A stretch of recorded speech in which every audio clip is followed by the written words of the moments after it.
بسم اللہ الرحمن الرحیم۔ جہاں را انقلاب دیگر دے، یہ کتابچے کا نام ہے جو ڈاکٹر مسعود الدین عثمانی رحمۃ اللہ علیہ نے لکھا ہے۔ ڈاکٹر صاحب کی 1986 میں وفات ہو گئی، لیکن اپنے پیچھے اپنا یہ لٹریچر، تقاریر، پھر مخلص ساتھیوں کی ایک جماعت چھوڑ کے گئے ہیں جو اسی چیز کو آگے بڑھا رہے ہیں۔ تو یہ کتابچہ ہے، یہ بہت ہی زبردست ادبی انداز سے بھی لکھا گیا ہے، اس کی زبان بہت ہی ادبی ہے۔ ڈاکٹر صاحب کو اللہ تعالیٰ نے بڑی صلاحیت دی تھی، اور یہاں ڈاکٹر صاحب یہ کہنا چاہ رہے ہیں کہ اس جہان کو ایک اور انقلاب دو، تبدیلی لاؤ، صحیح معنوں میں جو مثبت تبدیلی ہوتی ہے، یہ گویا تبدیلی کا آغاز ہے۔ میں اس کو آپ کے سامنے پڑھتا ہوں، اللہ تعالیٰ غور و فکر کرنے کی توفیق عطا فرمائے۔ فرمایا حیف اسلام کے ان نعم لیواؤں پر جو باطل کی غلامی میں زندگی بسر کریں، اور تف ہے ان پر جو کفر و شرک کے جھنڈے بلند دیکھیں اور دم نہ ماریں۔ اللہ گواہ کی بات وہی حق ہے جو فاروق اعظم رضی اللہ عنہ کی زبان سے نکلی تھی کہ تم کو صرف اس لیے بہترین امت قرار دیا گیا ہے کہ تم نیکی کا حکم دیتے ہو، برائی سے روکتے ہو اور خود پکے مومن ہو۔ اب جب ان تین باتوں میں سے کوئی بھی باقی نہ رہی تو رو اس امت پر اور آنسو بہاؤ اس کے انجام پر۔ یہ اور بات کہ سچے ایمان والے جوان مرد ہوا کرتے ہیں، اور جوان مردوں کو مایوسی زیب نہیں دیتی۔ وہ تو اپنے مالک سے ہر حال میں پر امید رہتے ہیں۔ ان کے مالک نے تو اپنے آخری نبی صلی اللہ علیہ وسلم کے ذریعے پہلے ہی خبر دے دی تھی کہ آج کا غالب اسلام ایک دن کمزوری اور ناطاقتی کا شکار ہو کے رہے گا، خراب و خستہ بن جائے گا، لیکن اس کے بعد اپنی غربت و اجنبیت سے نکل کر ایک بار پھر ساری دنیا پر اپنا جھنڈا گاڑ دے گا، اور وہ دور سعید پھر واپس آئے گا جس سے آسمان والے بھی خوش اور دنیا والے بھی راضی۔ آسمان والے بھی خوش اور دنیا والے بھی راضی ہو جائیں گے۔ زمین اپنے دفینے اگل دے گی، آسمان رحمتوں کی نہ تھمنے والی بارش برسائے گا۔ خبر دینے والے نے یہ بھی خبر دی ہے کہ یہ سب کچھ آپ سے آپ وجود میں نہیں آئے گا، بلکہ اللہ کے بندوں کا ایک گروہ پیدا ہوگا جو اپنے خون جگر سے شجر اسلام کی آبیاری کرے گا۔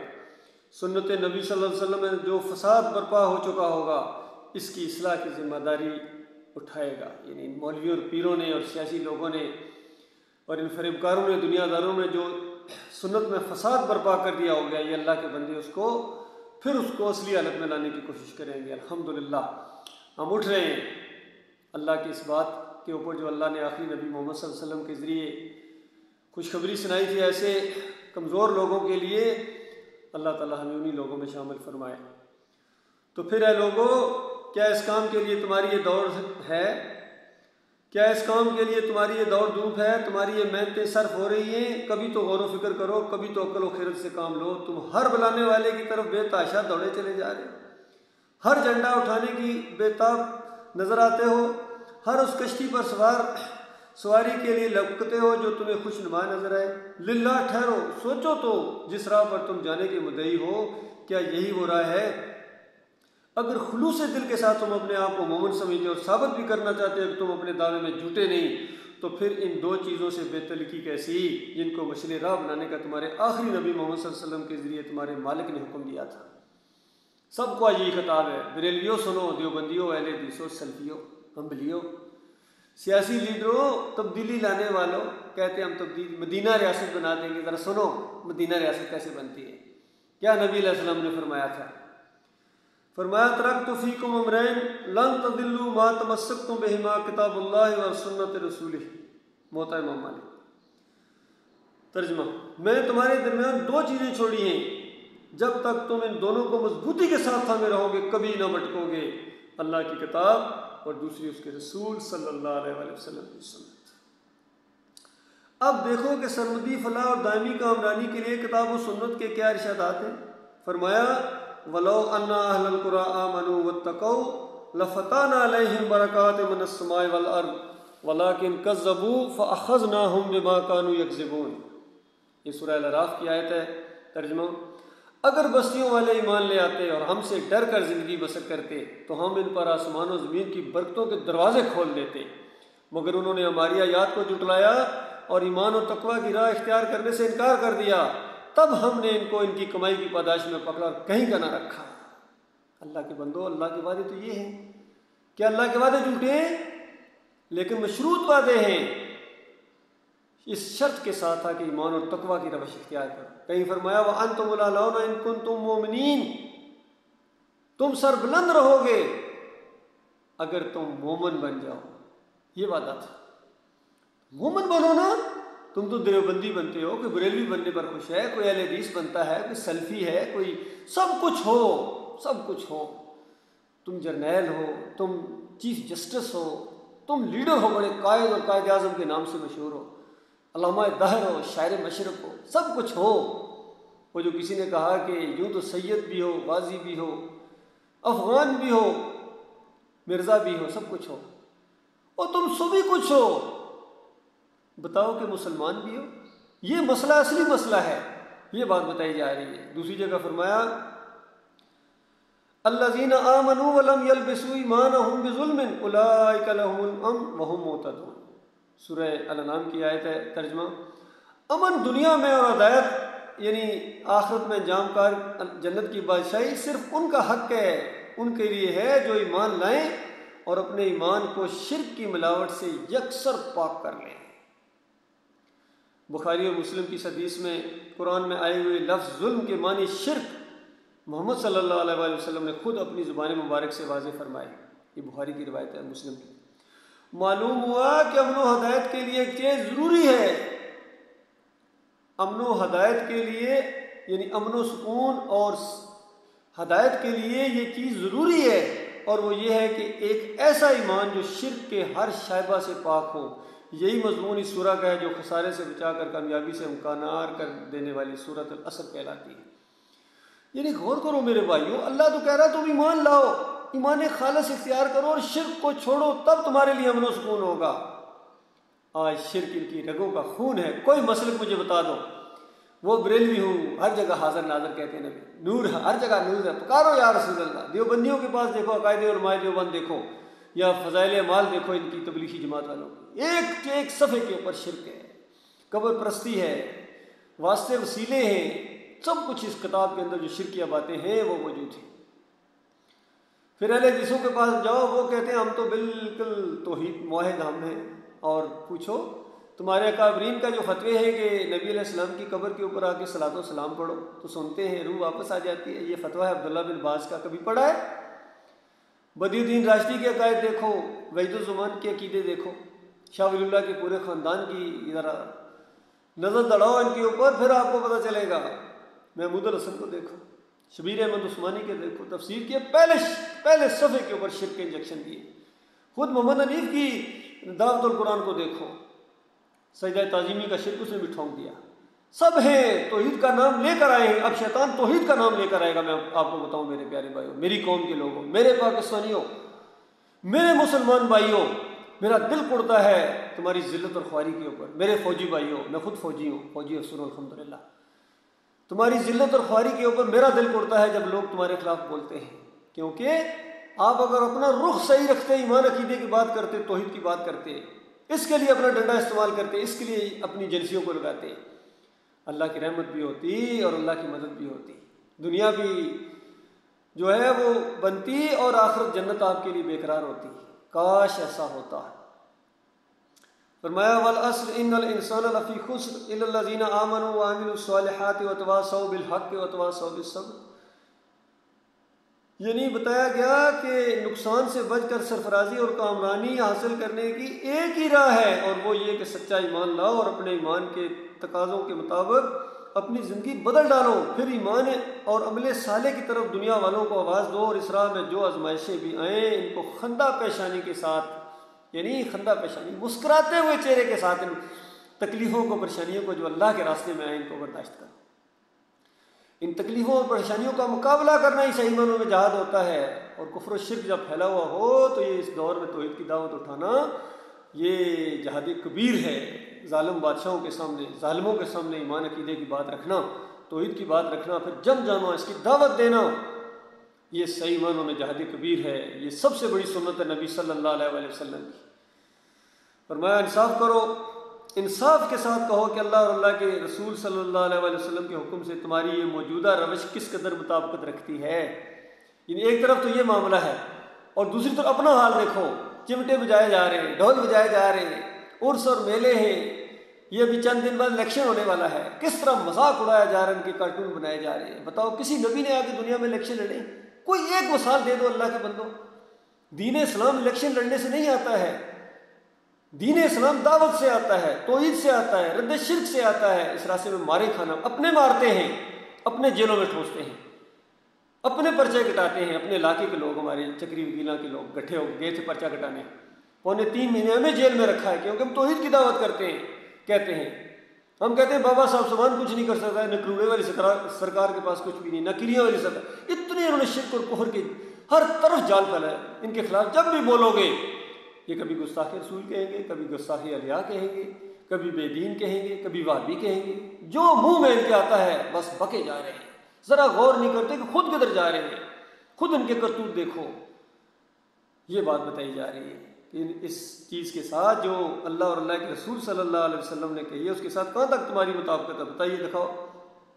انصاف کے ساتھ کہو، ذرا انصاف کرو، 4 بندے بیٹھ کے غور کرو کہ قرآن و سنت کے ساتھ تمہارا کیا یہ روش ہے۔ یہ فرمایا قرآن و سنت کا حکم ہے کہ اصلاح کا آغاز عقیدے کی اصلاح سے ہونا چاہیے، اور قرآن کریم میں سارے انبیاء کا یہی طریقہ کار ہے۔ اور یاد رکھیں، یہ میری بات نہیں ہے، اس دور کے سب سے بڑے جو عالم دین، واحد عالم دین، آرمی افسر، مجاہد عالم دین ڈاکٹر مسعود الدین عثمانی کا یہ کتابچہ ہے۔ یہ طاہر القادری کا نہیں ہے، یہ ڈاکٹر اسرار کا نہیں ہے، یہ طارق جمیل کی باتیں نہیں ہیں، نہ تقی عثمانی، ان کے بس کی بات نہیں، جو فیلڈ ہی نہیں ہے ان کی۔ یہ مرزا جیلوی کی، علی انجینئر کی باتیں نہیں ہیں، یہ اس کے استاد مولوی صاحب کی باتیں نہیں ہیں، یہ غامدی کے بس کی بات نہیں ہے۔ یہ مجاہد عالم دین، آرمی افسر، یہ اس کی دعوت ہے اللہ کے بندو، جو میں آپ کے سامنے اس کا یہ کتابچہ پڑھ کے سنا رہا ہوں۔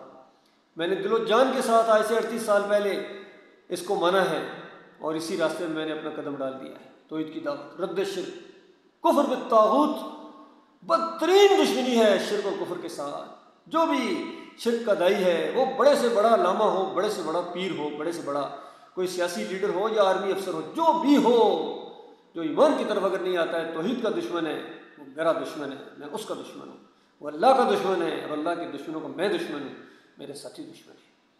تو اس انداز سے یہ دعوت اٹھی ہے، بتایا کہ دیکھو انبیاء کا طریقہ کار تو یہ ہے۔ سورہ نحل یہ دیکھو، فرمایا وَلَقَدْ بَعَثْنَا فِي كُلِّ أُمَّةٍ رَسُولًا أَنِ اعْبُدُوا اللَّهَ وَاجْتَنِبُوا الطَّاغُوتَ۔ ہر امت کے اندر، جس دور کے اندر، جس علاقے کے اندر جو رسول بھیجا گیا، اس نے یہی تو دعوت دی ہے کہ اللہ کی بندگی کرو، طاغوت کی بندگی سے پیچھا چھڑا لو۔ ہر نبی نے یہی دعوت دی، ہر نبی نے۔ یعنی طاغوت ہر وہ چیز ہے جو آپ کے اور آپ کے رب کے درمیان حائل ہے، اس کو ایسے آرام سے نہیں، اس کو ٹھوکر سے پیچھے ہٹانا ہے، جوتے کی نوک پر اس کو پیچھے ہٹ، پیچھے بے ایمان، تو میرے اور میرے رب کے درمیان حائل ہوا ہے، تمہارا رب ہے، میرا نہیں ہے۔ اس انداز سے سامنے آنا ہے۔ اور قوم کے لوگوں، تمہارا حال تو یہ ہے کہ تم عقیدے کے مسئلے کو چھیڑنے کے نام سے قوم جاتے ہو، پسینے چھوٹنے لگتے ہیں، متغیر و مبہوت نظر آتے ہو، تم اپنے اوپر نعروں سے، یہ نعرے پھر لگاتے ہیں، شیر ایک باری پھر، اس طرح کوئی بریلویت کے نعرے لگا رہا ہے، خادم حسین رضوی کے نعرے لگا رہا ہے، سارے نعرے لگانے لگے ہوئے ہیں۔ فرمایا تم ان نعروں سے اپنی مذمومہ اصلاح کے کام کا آغاز کرتے ہو، انہی نعروں میں گم اور مگن رہتے ہو، کبھی اسلامی قومیت کی دہائی دیتے ہو اور کبھی معاشی ترقی کے حسین خواب دکھانے کی کوشش کرتے ہو۔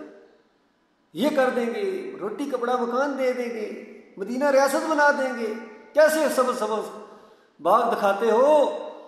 آج جمہوریت کا تماشا ہے تو کل اشتراکی کی دہشت کی ابلی کی طرف تمہارا بلاوا ہے۔ آخر تمہیں ہو کیا گیا؟ ہوش میں، اور وہی ایک کام شروع کرو جو اللہ کے حکم سے سارے اصلاح کرنے والوں نے اپنی برباد قوموں کے اندر شروع کیا تھا۔ تمہاری مثال بنو اسرائیل کے ان لوگوں کی طرح جو صدیوں اس دھرتی پر غالب اور اسلام کے نمائندے بنے رہے، پھر آہستہ آہستہ وہ توحید کے زیادہ حق سے ہٹتے گئے، اور جب ان پرانے اسلام کے نمائندوں کا بگاڑ اس حد تک بڑھ گیا کہ آج کے مسلمانوں کی طرح شرک کو انہوں نے اپنا شعار بنا لیا، تو ان پر اللہ نے لعنت فرمائی اور اپنے پے در پے نمائندے بھیجے جنہوں نے ان کی برائی سے یاد دلائی۔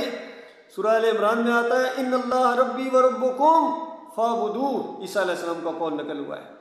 حقیقت یہ ہے کہ اللہ ہی میرا رب ہے اور تمہارا بھی رب ہے، تم صرف اسی کی بندگی کرو۔ پورا قرآن اس بات پر گواہ ہے کہ جب بھی یہ آواز اٹھی ہے، تب کہیں جا کر وہ دور سعید آیا، وہ سما بنا ہے جس کا قرآن میں ان الفاظ میں ذکر آتا ہے فَإِذَا هُمْ فَرِيقَانِ يَخْتَصِمُونَ، سورہ نمل۔ یعنی ایک ہی قوم دو حصوں میں بٹ کر آپس میں ٹکرا گئی، اور یہ ٹکراؤ اس بات پر ہوا کہ اللہ اکیلا وحدہ لا شریک و بے انتہا ہے، یا اس کے ساتھ اور بھی مشکل کشا حاجت روا اور دستگیر ہیں۔ قوم دو حصوں میں تقسیم ہو گئی۔ یاد رکھنا اس قوم کو ہم نے بھی دو حصوں میں تقسیم کرنا ہے تاکہ بات بالکل کھل جائے۔ ایک طرف اللہ کے ماننے والے، توحید کے ماننے والے، اللہ کو اکیلا معبود ماننے والے کہ ہمارا وہ داتا ہے، وہ دستگیر ہے، وہ مشکل کشا ہے، وہ حاجت روا ہے، کوئی واسطہ وسیلہ کی دیواریں نہیں ہے اس مالک کو پکارنے کے لیے، کوئی رکوع اور سجدہ نہیں ہے کسی اور کا۔ اور دوسری طرف یہ سارے کافر مشرک اکٹھے ہو جائیں جو کسی کو داتا کہتے ہیں، کسی کو دستگیر کہتے ہیں، کوئی نعرے لگاتے ہیں، کوئی یا علی مدد، کوئی یا رسول مدد، کوئی یا غوث مدد، گیانی چڑھایا جا رہا ہے اس کی، کوئی 12ویں کے کیک کاٹے جا رہا ہے، کوئی 10 محرم کی سبیلیں ایک گھوڑے کو پوجے جا رہا ہے، حسن حسین کی شربت پلا رہا ہے۔ یہ سارے کافر ایک طرف ہو جائیں اور مومن ایک طرف ہو جائیں تاکہ کھل کے بات سامنے آئے۔ اس انداز سے یہ قوم دو حصوں میں بٹے گی، تو اس انداز سے وہی نقشہ ہوگا فآمنت طائفۃ من بنی اسرائیل وکفرت طائفہ فأیدنا الذین آمنوا علی عدوہم فاصبحوا ظاہرین۔ سورہ صف 14 نمبر ہے۔ فرمایا بنو اسرائیل کا ایک گروہ عیسیٰ علیہ السلام کی دعوت توحید پر ایمان لے آیا، دوسرے گروہ نے انکار کر دیا، تب اللہ نے ایمان لانے والے گروہ کی کافر گروہ کے مقابلے میں مدد فرمائی، اور بنو اسرائیل کے کافر گروہ پر یہ مومن گروہ غالب آ گیا۔ یہی ایک اصلاح کا طریقہ اس آخری امت کے لیے بھی ہے، یاد رکھنا۔ موطا امام مالک میں نبی علیہ السلام کی حدیث ہے، نبی علیہ السلام بتا کے گئے ہیں لن یصلح آخر هذه الامت الا ما اصلح اولها۔ فرمایا اس امت کے بعد آنے والوں کی اصلاح بھی وہی چیز کرے گی جس نے پہلوں کی اصلاح کی تھی، وہی چیز تمہاری بھی اصلاح کرے گی، باقی سب جھوٹ ہے، سب فراڈ ہے، یہ سب فراڈی ہے، یقین کیجیے، چاہے پی ٹی آئی ہو، چاہے مسلم لیگ ہو، چاہے چودھری کیا نام ہے برادران ہوں یا شیخ رشید ہو، ان کو اللہ ہدایت دے، ورنہ یہ جہنم کے کنارے کھڑے ہیں، یقین کیجیے۔ اور قوم کو جہنم کے کنارے انہوں نے کھڑا کر دیا، جو مرتا جا رہا آگ میں، جو مرتا جا رہا آگ میں، جو مرتا جا رہا۔ اس لیے صحیح معنوں میں اگر اصلاح کرنی ہے، قوم کی مدینہ ریاست بنانی ہے، واقعہ ہی تم نے پھر اٹھنا ہے لا الہ الا اللہ کی بنیاد کے اوپر، تو یہ دعوت ہے اللہ کے بندوں۔ اس لیے آج بھی توحید کی اس دعوت کو اس طرح اٹھنا چاہیے جس طرح وہ پہلے اٹھی تھی۔ شرک کے ایک ایک پہلو پر اسی طرح کاری ضرب لگائی جانی چاہیے جیسے پہلے لگائی گئی تھی۔ پھر کہیں وہ دن آئے گا کہ رشتے ناطے ٹوٹیں گے، پھر منگنیاں ٹوٹیں گی، پھر رشتے ناطے ٹوٹیں گے اسی ایمان کی بنیاد کے اوپر۔ دوستیاں دشمنیوں میں بدل جائیں گی، ہجرت کے مقام آواز دیں گے۔ آج بھی لوگ گھروں سے نکالیں گے الاپ کو، نکلو ادھر سے، کیونکہ توحید کی دعوت اٹھاتے ہو۔ ہمارے ساتھ یہ ہوا ہے، چکری وکیلوں سے بھی اسی طریقے سے، اور وہاں لاہور میں بھی آ کے اسی طریقے سے ہوا ہے۔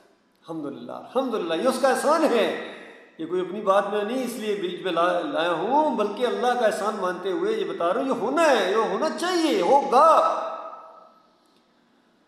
ہجرت کے مقام آواز دیں گے اور میدان قتال کی گرمی سے لوہا پگھل جائے گا، اور ایک بار پھر آنکھوں کے سامنے یہ نظارہ ہوگا کہ مومن بیٹے کی گولی کافر باپ کے سینے سے اتر گئی اور کافر ماموں کا خون ایماندار بانجے کی سنگین سے ٹپکا۔ یہ وہ وقت ہوگا جب اللہ کی نصرت آئے گی، اس کے فرشتے اہل ایمان کے لیے سکینہ لائیں گے، یہ زمین گل رنگ بننے کے بعد لہلا اٹھے گی، اللہ کا دین سر بلند ہوگا اور باطل کو سر چھپانے کی جگہ نہ ملے گی، باطل کو سر چھپانے کی جگہ نہ ملے گی۔ دیوبندیت ختم، بیلیت ختم، اہل حدیثیت ختم، جمہوریت ختم، پیری ختم، مریدی ختم، تعویذ گنڈا ختم، سب ختم۔ یہ یا تو ایمان لے آئیں گے یا یہ خودکشی کر لیں گے، دریاؤں میں سمندروں میں جا کے چھلانگ لگا دیں گے، ان کو پتہ بھی نہیں چھوڑے گا۔ ہمیں نہیں چھوڑا جائے گا، کفر و شرک پھیلانے والوں سے انتقام لیا جائے گا، ایسا انتقام کہ یہ دھرتی کانپ اٹھے۔ اللہ کے بندو، اتنا زیادہ ظلم تم نے کیا اللہ کی کتاب کے ساتھ، فراڈیو، قوم کو جہنم کے کنارے کھڑا کر دیا، ہمارے باپ دادا کو کہاں پہنچا دیا، کتنے اس میں سے نمازی تھے، روزے دار بھی تھے، اس شرک کی وجہ سے چادریں چڑھاتے رہے، عرس اور میلے کرتے رہے، یا علی مدد کی نعرے لگاتے رہے، یا رسول مدد کے نعرے لگاتے رہے، گیارہویں کھلاتے رہے ان کو حرام، سور کے گوشت سے زیادہ جو حرام چیز تھی یہ نظر و نیاز، 12ویں یا یہ محرم کی سبیلیں، یہ غیر اللہ کی نظر و نیاز ہے، گالی ہے، شرک ہے، اللہ کو گالی ہے۔ اللہ کو گالی دینے کے بعد تم سمجھتے ہو اللہ تمہیں جنت کے اندر لے کے جائے گا؟ کبھی ایسا نہیں ہو سکتا ہے۔ فرمایا اس انداز سے دین آئے گا، فرمایا خالص نظام اسلام وجود میں آئے گا، اس لیے آج کی طرح ہاتھ پھیلا کر بھیک مانگنے کی حاجت نہیں رہے گی، یہ کچکول ٹوٹے گا، پھر سعودیوں سے بھیک نہیں مانگی جائے گی، چائنا سے بھیک نہیں مانگی جائے گی، رشیا سے بھیک نہیں مانگی جائے گی، امریکہ سے بھیک نہیں مانگی جائے گی، پھر یہ کچکول ٹوٹے گا۔ ہمارا مالک بہت طاقتوں والا ہے، ہمارا مالک بہت عزت والا ہے، وہ لائے گا یہ دن، اس پر بھروسہ رکھو، اس کے اعتماد کے اوپر کھڑے ہو جاؤ اللہ کے بندوں، میں اللہ کی پارٹی کی طرف تمہیں بلا رہا ہوں، یہ اللہ کی پارٹی قائم ہو گئی ہے، میں ووٹ نہیں مانگ رہا ہوں آپ سے، میں نوٹ نہیں مانگ رہا ہوں آپ سے، میں آپ سے اللہ کی پارٹی میں شامل ہونے کی میں آپ کو دعوت دے رہا ہوں، سب کو، بڑے بڑے لوگوں کو بھی، چھوٹوں کو بھی، یہاں جو آئے گا وہ عزت دار ہے، چاہے غریب ہے چاہے امیر ہے، چاہے پڑھا لکھا چاہے ان پڑھ ہے، اسی کی ویلیو ہے اللہ کے ہاں، جس کی اللہ کے ہاں ویلیو ہمارے نزدیک اسی کی ویلیو ہوگی انشاءاللہ۔ فرمایا قرآن و سنت کا یہی طریقہ ہے، چاہے نادان سرفرے چیختے رہیں، کیا تم ایک مسلمان امت کو توحید کی دعوت اختیار کرنے اور شرک کو ترک کرنے کی دعوت دیتے ہو؟ انہیں کون بتائے کہ یہ دعوت توحید ہمیشہ بگڑی ہوئی مسلمان امتوں میں تو اٹھی ہے، آدم علیہ السلام سے لے کر نوح علیہ السلام تک کا زمانہ ایک مسلمان امتی کا دور تھا، اس امت میں ود اور سوا جیسے اولیاء اللہ بھی گزرے تھے، اور یعوس اور یعوق اور نصر جیسے صالحین بھی، لیکن بگڑتے بگڑتے حالت یہاں تک پہنچی کہ ایک الہ کو چھوڑ کر اس کے ان بندوں کو پوجا جانے لگا، وہ مشکل کشا دستگیر اور داتا بنا لیے گئے تھے پہلی قوم، جس آج اس قوم کے بنائے ہیں، بالکل وہی ہوا ہے۔ اس وقت نوح علیہ السلام کو مبعوث کیا گیا اور انہوں نے یہی ایک دعوت اٹھائی، یا قوم اعبدوا اللہ ما لکم من الہ غیرہ، اے قوم کے لوگوں اللہ کی بندگی کرو، اس کے علاوہ تمہارا کوئی اور الہ نہیں ہے۔ 950 سال کی طویل اور جاں گسل کشمکش کے بعد صرف چند خوش قسمت لوگوں نے ہی اس بات کو مانا، اور قوم کی اکثریت اس کو ماننے سے انکار کرتی رہی، تاکہ اللہ کا عذاب طوفان کی شکل میں نمودار ہوا اور نہ ماننے والے مشرکوں کے ایک ایک فرد کو پانی میں ڈبو مارا گیا، صرف اہل ایمان ہی بچائے گئے۔ پھر ان مومنوں کی اولاد روئے زمین پر پھیل گئی اور ملک عرب میں آکاف کے مقام پر دنیا کی سب سے بڑی طاقتور قوم بن کر ابھری۔ 950 سال کی دعوت، کشتی میں بٹھائے جانے والے لوگ، حدیث میں نہیں آتا ہے، ہم کچھ روایتوں میں 60 70 یا 80 لوگ تھے۔ آپ غور کرو اللہ کے بندو، نوح علیہ السلام کی دعوت توحید کا یہ حال ہے، اللہ کے پیغمبر، اور یہاں ہمارے بر صغیر میں بتایا جاتا ہے کہ حضرت نے دائیں طرف نگاہ اٹھائی 90,000 کو مسلمان کر دیا، بائیں طرف نگاہ اٹھائی پھونک ماری 90,000 کو مسلمان کر دیا، صوفی صاحب نے سامنے نگاہ اٹھائی 90,000 کو حافظ قرآن بنا دیا۔ شکر ہے پیچھے نہیں جو مجمع تھا، پیچھے بھی مجمع تھا، وہاں نگاہ نہیں اٹھائی حضرت صاحب نے۔ یہ ہمیں بتایا صوفیہ کے ذریعے بر صغیر میں دین اسلام آیا۔ کبھی سوال آتا ہے طلباء کے دماغوں میں کہ بر صغیر میں اسلام پھیلانے میں صوفیہ کا کردار، جب صحیح اسلام آئے گا نا اس وقت سوال یہ ہوگا نصاب کے اندر کہ بر صغیر میں شرک پھیلانے میں صوفیہ کا کردار، ان صوفیوں نے کیا کیا شرک پھیلایا ہے، علی اجویری نے کون سا شرک پھیلایا ہے، محی الدین چشتی نے کون سا شرک پھیلایا ہے، مجدد الثانی نے کتنے شرک پھیلائے ہیں، شاہ ولی اللہ کے خاندان نے یہاں کتنے شرک پھیلائے، یہ سارا ہوگا نصاب کے اندر۔ اور بغداد میں جس نے شرک پھیلایا جن صوفیوں نے، عبد القادر جیلانی نے اور دوسرے لوگوں نے، یہ سارا ان کا بالکل پوسٹ مارٹم کیا جائے گا ان کتابوں کا۔ اللہ کے بندو یہ اللہ کا دین ہے، اللہ کو مانتے ہو اللہ کی کتاب کو بھی مانو، نبی علیہ السلام کو آخری جب مانتے ہو تو نبی علیہ السلام کی بات بھی آخری مانو، ان کی بات آخری بات ہے۔ جب انہوں نے کہہ دیا تعویذ گنڈا شرک ہے، جب انہوں نے کہہ دیا کہ مؤذن وہ رکھو جو اجرت نہ لے، دین کے اوپر اجرت لینا حرام ہے، ناجائز ہے، آج ان کی رگوں کا خون ہے یہ اجرت، عرب ہو یا عجم سارے دین کے اوپر کھائے جا رہے ہیں، نمک حرام غداروں کو ذرا اللہ کے دین کی پرواہ نہیں، اور پھر کہتے ہیں جنت ملے، اور جنت ایسے گندے لوگوں کے لیے اللہ تعالیٰ نے بنا کے رکھی ہوئی ہے جو کفر و شرک پھیلائیں اور دین کو اجرت کا ذریعہ بنائیں، ان کے لیے جنت بنائی ہے اللہ تعالیٰ نے، ذرا بھی تمہیں عقل سے کام نہیں آتا۔ آخرکار جب خالص مومنوں کی اولاد اس قوم نے بھی شرک کو انتہا کر دی تو ان کے رسول حود علیہ السلام نے اس نجاست کی بد انجامی سے انہیں ڈرایا اور توحید خالص کی طرف دعوت دی۔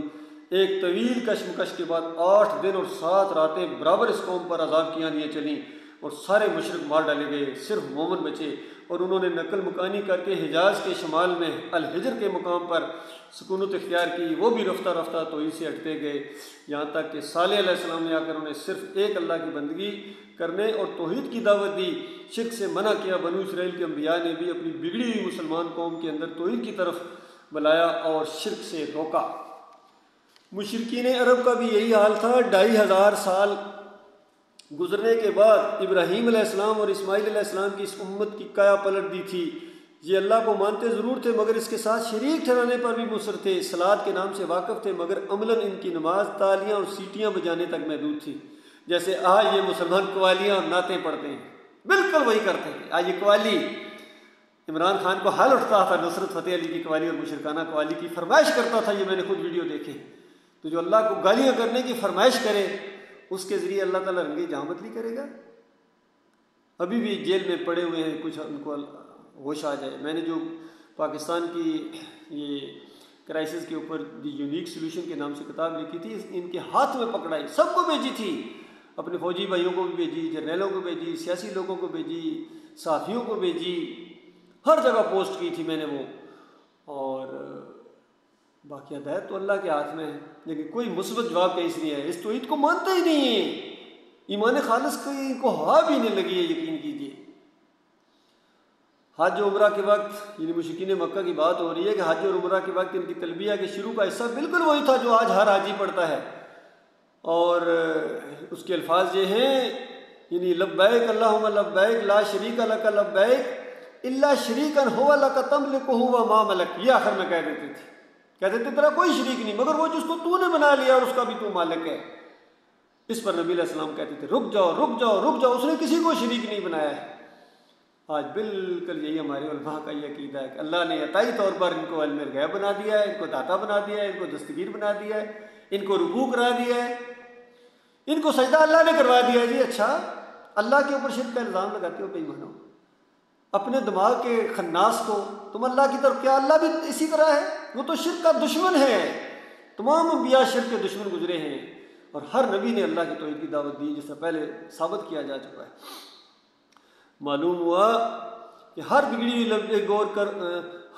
ہوئی لبے گور مسلمان قوم کے حق میں دعوت توحید اور رد شرک کی اصل علاج ہے۔ آج اس آخری مسلمان امت کی بربادی کی وجہ شرک ہے، اور اس کا وہی ایک علاج ہے، دعوت توحید اٹھے اور شرک کی سیاہی کو مٹا کر اس امت کو جہنم کی آگ سے بچا لے۔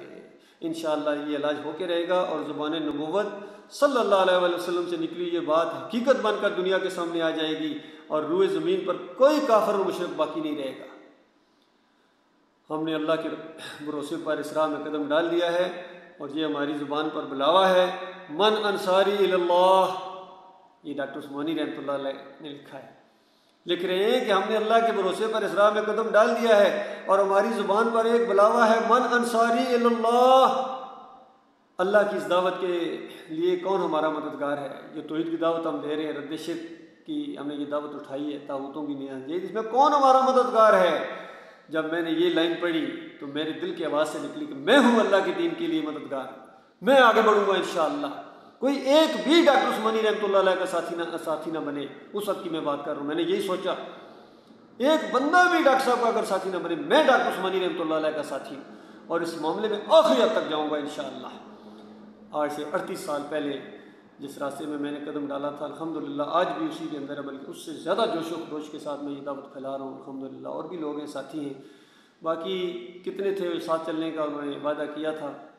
آہستہ آہستہ جب اندر سے دباؤ آیا یا دنیاوی لالچیں ان کے سامنے، شیطان تو دیکھ رہا ہے کون، باقی تو سارے اس کے اپنے، بریلوی ہوں، دیوبندی ہوں، اہل حدیث ہوں، سلفی ہوں، صوفی ہوں، کفر و شرک پھیلانے والے، وہ تو اس کے اپنے ہیں، ان کی طرف اس کی کم توجہ ہے۔ ابلیس کی جو اصل توجہ تھی وہ اسی جماعت کی طرف تھی کہ یہ مومن ہے، یہ اس کے جال سے نکل گئے ہیں، تو آہستہ آہستہ پھر یہ وار ہوا ان کے اوپر بھی، یہ بھی ٹکڑوں میں کچھ بٹے ہیں۔ 2017 کے اندر آ کے محمد حنیف جو جماعت کے امیر تھے، انہوں نے پھر سجدہ تعظیمی کا شرک گھسا دیا اپنی تفسیر کے اندر، دعوت القرآن دوسری جلد کے اندر جو سورہ یوسف کی تشریح جب انہوں نے کی، اور 1175 صفحے کے اوپر انہوں نے سجدہ تعظیمی کا شرک گھسا دیا اس کے اندر، اور ان کے 3-4 شرک اور بھی سامنے آئے ہیں، وہ بھی ان کے الفاظ میں آئیڈیوز موجود ہیں۔ اور ایک من الظلمات الی النور کا جو میں نے ایک مضمون لکھا تھا جب میں ایمان خالص میں آیا، تو اس کا جواب انہوں نے گویا مجھے دیا اب 2017 میں آ کے، 18 کے اندر آ کے، یہ ارشد جو ہے وہ پھر ظلمات میں چلا گیا ہے، من النور الی الظلمات کے نام سے انہوں نے اپنا ایک پامفلٹ شائع کیا کہ اللہ کو سجدے مانتا ہے، یہ کہتا ہے سارے سجدے اللہ کے لیے، کوئی ایک بھی کسی اور کے لیے نہیں ہے، کسی اور کی ایک بھی پکار نہیں ہے، ایک چاول کا دانہ بھی 11ویں کی شکل میں یا کسی اور کی نظر و نیاز نہیں ہوگا، مٹھائی کا ایک چھوٹا سا ٹکڑا بھی میلاد کے لیے نہیں بانٹا جائے گا، اور شربت کا ایک قطرہ بھی حسین رضی اللہ تعالیٰ کے نام کا نہیں تقسیم ہوگا، گھوڑے کی کیا، گائے کی بھی نہیں پوجا ہوگی، گھوڑے کی بھی نہیں پوجا ہوگی، کوئی مندر نہیں پوجا جائے گا، کوئی مزار اور مورتی نہیں پوجی جائے گی جس طرح، اسی طرح کوئی دربار اور گنبد نہیں پوجا جائے گا۔ یہ ہے توحید کی دعوت اللہ کے بندوں، براہ راست اللہ تعالیٰ سنتا ہے، مالک ہے، ہمارا رب ہے، پوری کائنات کا بنانے والا ہے، پوری کائنات کا چلانے والا ہے۔ اللہ تعالیٰ اس دعوت کے اندر نکھار لائے گا، یہ دعوت آئے گی آگے، پھر دیکھنا کس طرح پوری دنیا کے اندر اسلام کا رعب اور دبدبہ ہوگا انشاءاللہ اسلام کو اصلی حالت میں جب سامنے لایا جائے گا، اس کے لانے والے یہ مومن مخلص ہوں گے، پوری دنیا میں انشاءاللہ یہ اپنا جھنڈا گاڑے گا اور یہ بالکل پھیل کے رہے گا، یاد رکھنا۔ اور یہ اپنی جڑیں مضبوط کر رہا ہے الحمدللہ توحید کی دعوت۔ پہلے عربوں کو اللہ نے عزت دی تھی اس ایمان کی وجہ سے، توحید کی وجہ سے، اب انہوں نے سب سے زیادہ اس کلمے کے ساتھ غداری کی ہے عربوں نے، حکومت کے یہ بجاری، بادشاہت کے یہ بجاری، دولت کے یہ بجاری، اور پھر ہمارے پاکستانیوں نے بہت زیادہ ظلم کیا ہے۔ یہ ملک ملا تھا لا الہ الا اللہ کا نعرہ لگا کے، سیاسی اگرچہ نعرہ تھا لیکن نعرہ تو یہی تھا کہ پاکستان کا مطلب کیا، لا الہ الا اللہ۔ یہ پاکستان ہم صرف اس لیے بنا رہے ہیں کہ اللہ کے علاوہ کوئی معبود نہیں ہے، ہم یہاں اللہ کے علاوہ کسی کی بندگی نہیں کرنے دیں گے، نہ کریں گے۔ تو پاکستان اللہ نے دے دیا، اس کے بعد اس کو شرک کا گودام بنا دیا، اسلام کا قلعہ بنانے کی بجائے نام اسلام کا قلعہ اور اصل میں بتوں کا گودام بنا دیا انہوں نے اس کو۔ داتا بھی یہاں ہیں، دستگیر بھی یہاں ہیں، مشکل کشا بھی یہاں ہیں، کھوٹی بھی کھڑی کرنے والے یہاں ہیں، حاجت روا بھی یہاں ہیں، اولادیں بھی یہاں سے ملتی ہیں، کوئی پیرا دیتا ہے، کوئی ولی بخش ہے، کوئی کرامت حسین ہے، کوئی طفیل محمد ہے، کوئی نبی داد ہے۔ بتاؤ پھر اللہ کیا کر رہا ہے؟ کبھی سوچا آپ نے اللہ کیا ہے؟ وہ اللہ کا کیا ہوا؟ تو اس طرح انہوں نے کلمے کا مذاق اڑایا، کلمے کے ساتھ غداری کی ہے، اس وجہ سے اللہ تعالیٰ نے ان کو ذلت اور خواری، کمانڈو دستے ان کے پاس، ایٹم بم ان کے پاس، زبردست یوتھ ان کے پاس، لیکن ذلت اور خواری اس شرک کی وجہ سے ہٹتی نہیں، یہ ہٹے گی ایمان خالص اختیار کرنے کی وجہ سے۔ اللہ تعالیٰ سب کو اس کی توفیق عطا فرمائے۔ وقول قولی ھذا استغفر اللہ لی ولکم ولسائر المسلمین۔ یہ ماشاءاللہ جو حبل اللہ رسالہ نکلتا ہے اس کے اندر میں اس دفعہ اس کو پرنٹ کرا رہا ہوں اس مضمون کو، اور انشاءاللہ یہ حبل اللہ رسالہ سب کے سامنے آئے گا، اس کو پڑھیے جہاں جہاں تک یہ پہنچے، اور ایمان کی مزید رہنمائی انشاءاللہ قرآن و حدیث کی روشنی میں ہمارے سامنے آئے گی، اور اللہ تعالیٰ ہمیں صحابہ کرام کے نقش قدم پر چلنے کی توفیق عطا فرمائے، اس انداز سے ہم اٹھ رہے ہیں جیسا صحابہ کرام اٹھے تھے الحمدللہ۔